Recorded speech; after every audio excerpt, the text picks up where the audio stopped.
ক্যাপসিকামটা আনলাম, এটা কি মাখিয়ে দিতে পারবেন বাদামের সাথে? আচ্ছা, সুন্দর করে মাথা। আরো স্বাদ হবে মামা। আচ্ছা ঠিক আছে।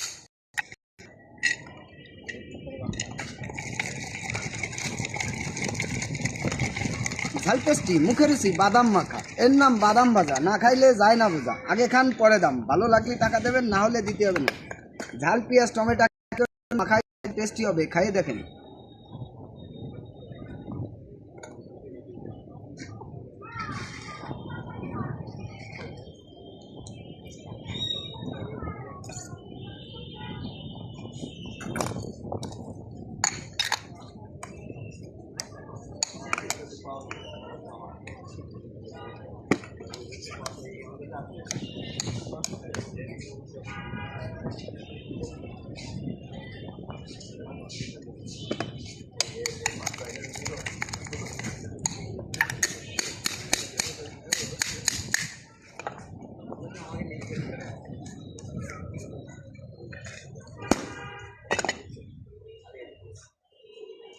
মামা হয়ে গেছে? জি, দেখি ক্যাপসিকাম দিয়ে কেমন লাগছে। খাইয়ে দেখেন।